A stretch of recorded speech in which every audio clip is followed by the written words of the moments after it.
No.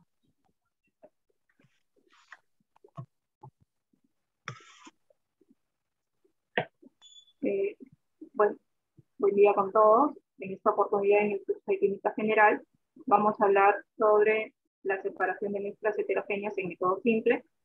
Los estudiantes Castillo Martínez Miller, Cero Sánchez Catherine y Hernán Seilar Lima. Para definir las mezclas, tanto homogéneas y heterogéneas, vamos a empezar definiendo que las homogéneas son similares, ¿no? O casi iguales, y vemos un ejemplo en lo que es el azúcar disuelta con agua, no hay diferencias. Y en las heterogéneas son aspectos no uniformes y se podría decir que sus partes son diferentes. Un ejemplo es la sal con la arena. En lo que es el objetivo de este trabajo o de este experimento es saber cómo fabrican las industrias estas mezclas heterogéneas, identificarlas, también saber qué técnicas se realizan, esencialmente en laboratorio, y crear una mejor percepción, tener una mejor percepción entre las diferentes piezas que se utilizan en el laboratorio o que vamos a utilizar más adelante. La finalidad es realizar una técnica para separar la mezcla heterogénea, describir el proceso y caracterizar una mezcla heterogénea a través de sus fases. Vamos a pasar con las preguntas antes de ingresar al experimento.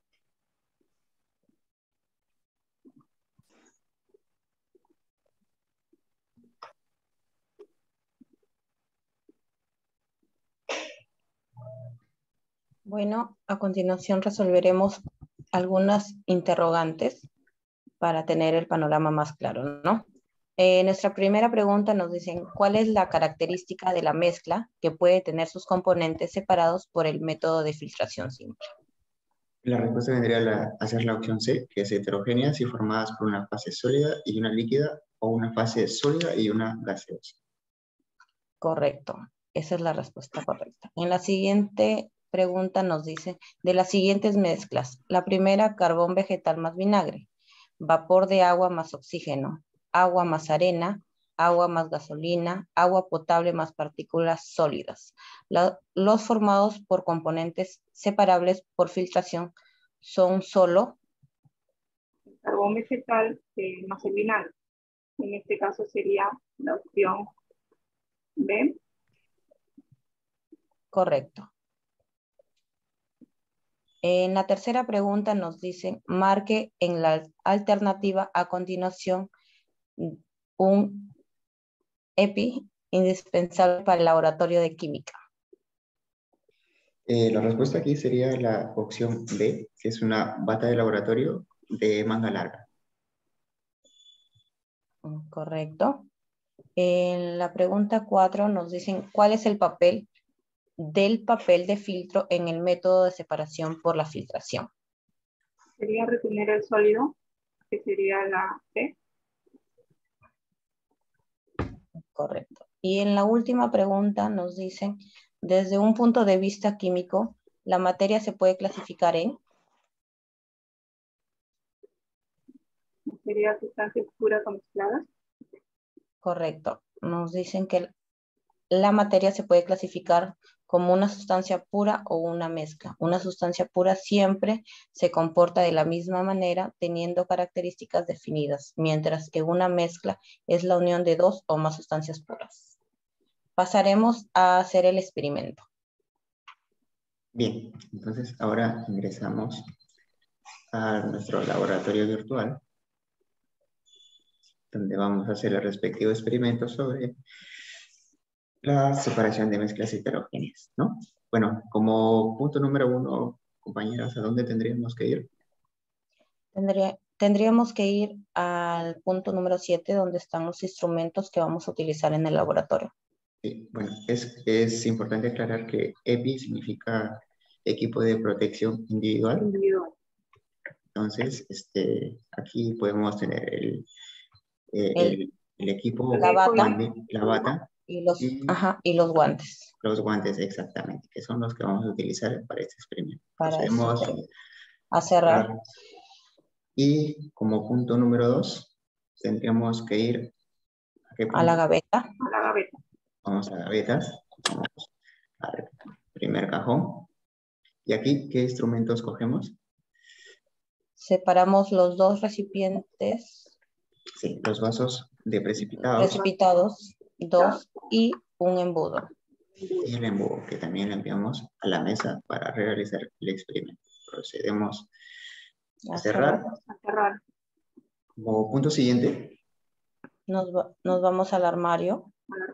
en el armario, ¿qué vamos qué instrumento vamos a utilizar?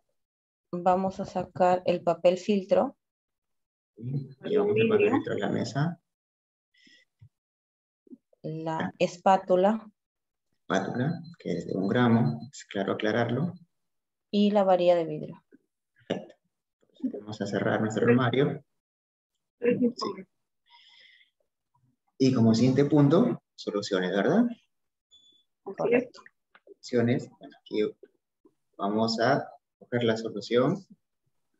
Del sulfato de cobre. Sulfato de cobre. Perfecto. Ahora, teniendo todos nuestros instrumentos, nuestras soluciones, nos vamos a ir a la mesa, a donde se va a realizar el experimento, ¿no? Bueno, aquí también en la mesa ya tenemos el dióxido de silicio. De silicio.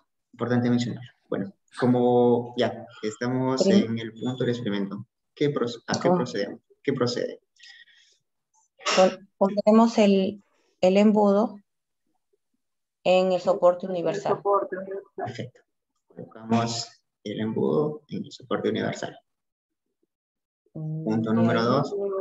Doblamos Procedemos a doblar el papel, que sería en 4 partes. En 4 partes. Correcto. Como se muestra en pantalla. Okay. Y una vez listo, procedemos a concluir. Tenemos nuestro papel listo y procedemos a colocarlo en el embudo. En el embudo. Ok. Colocado el papel en el embudo, vamos a trabajar con nuestras soluciones y con los vasos de precipitados. Procedemos a colocar el sulfato de cobre en el recipiente 1, en el vaso de precipitado número 1. Luego, compañeras. De ahí echamos el dióxido de silicio.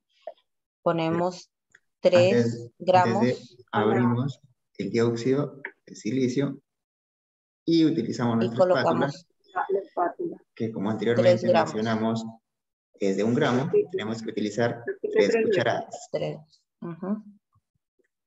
Perfecto. Van 2 y una. Falta una. 3. Última. Okay. Ahora utilizamos la varilla para mezclar. Poder agitar o a mezclar. Okay.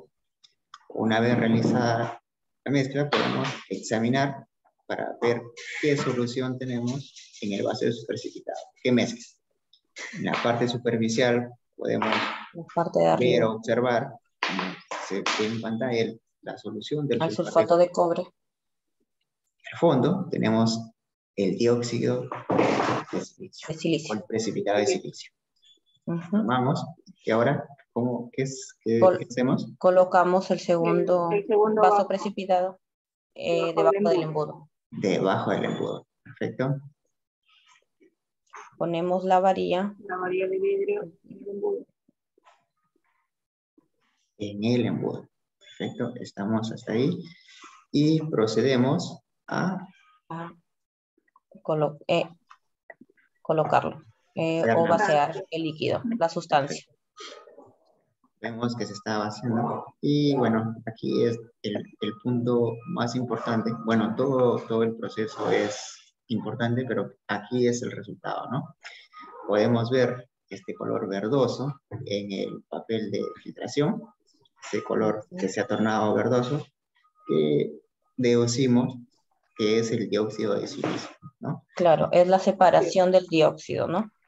Entonces, procedemos a retirar para cerciorarse que se haya hecho de manera correcta el experimento. Retiramos el vaso Y al igual que hace un momento pudimos examinar el vaso número 1, ahora examinamos el vaso número Tenemos 2. el vaso número 2.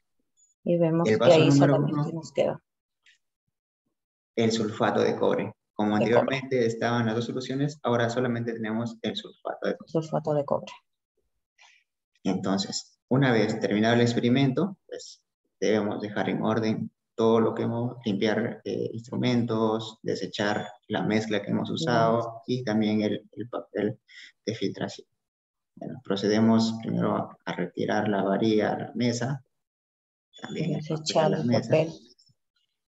y se desecha, pues, ¿no? En este caso, sustituir por un caso, sigamos con otro experimento. Y también la mezcla de remover. se remueve, ¿no? Se procede a tapar Cerramos el dióxido el de dióxido de silicio, silicio. la mezcla del sulfato de cobre regresa a su lugar, su lugar. y eso sería con nuestro experimento. Ahora vamos, una vez realizado el experimento, tenemos 5 preguntas más que son para reforzar y ampliar conocimientos acerca de las mezclas heterogéneas. Vamos con las 5 preguntas y tenemos como pregunta número 1, después del experimento, nos dice, el aparato de filtración simple consta de embudo simple en anillo, sobre soporte universal, papel de filtro, varilla de vidrio y base de precipitados. Entonces, la pregunta es, ¿cuál es la característica de una mezcla que puede tener sus componentes separados por este aparato de filtración? La respuesta sería la heterogéneos formados por una fase sólida y una fase líquida. La opción A. Y efectivamente, la separación por filtración simple debe estar compuesta por una fase sólida y una fase líquida. Vamos a la pregunta número 2. Nos dice, la siguiente figura, el papel de filtro, ilustra el papel de filtro, después de separar una mezcla de sulfato de cobre y dióxido de silicio. Bueno, esto lo vimos hace un momento en el experimento y acorde a esto, según sus observaciones, la coloración verdosa, ¿a qué hace referencia? El dióxido de silicio que sería la vez, se queda retenido en el papel filtro, como todos hemos podido observar. Y sin embargo, pues... Efectivamente, como menciona la compañera Lili, es esa pequeña parte del sulfato de cobre es absorbida por el papel de filtro, ¿verdad? Continuamos con la siguiente pregunta, que dice, la imagen de abajo representa el vaso de precipitados, que contiene una mezcla de sulfato de cobre y dióxido de silicio. La fase indicada por la flecha, ¿a qué representa? La opción es la B, el precipitado del dióxido de silicio. Y efectivamente. Como cuarta pregunta, ¿cuál es el papel de la varilla de vidrio en el proceso de filtración simple? ¿Qué dicen, compañeras? Sería que dirige la solución al centro del embudo, asistiendo así en el proceso, que sería la opción A. Y efectivamente, al dirigir la mezcla al centro del embudo, ayuda a separar el líquido del sólido, evitando posibles pérdidas. Como quinta pregunta y última, el proceso de elaboración del café tradicional puede considerarse como una simple filtración. Sin embargo, no todo el café queda retenido en el filtro. Ahora, marque la alternativa que mejor describe el proceso de filtración del café. Compañeras. Sería la opción A. Aunque es un proceso de filtración, parte del café se disuelve en el agua y no es posible separarlo por filtración. Sin embargo, solo una parte de los componentes contenidos en el polvo de café se mezclan con agua o son absorbidos por ella. El resto aún no se retienen en el polvo. Y efectivamente, el café se compone de varias sustancias solubles e insolubles. Al colar el café, parte de las sustancias solubles se extraen del polvo y parte de las insolubles se arrastran mediante el proceso de verter agua sobre él. Bueno, esto ha sido el trabajo que hemos realizado en equipo y la conclusión a la que hemos llegado en equipo es que una mezcla heterogénea es cuando sus componentes se pueden percibir a simple vista en distintas fases, debido a que las sustancias no se encuentran de manera uniforme. Muchas gracias. Gracias.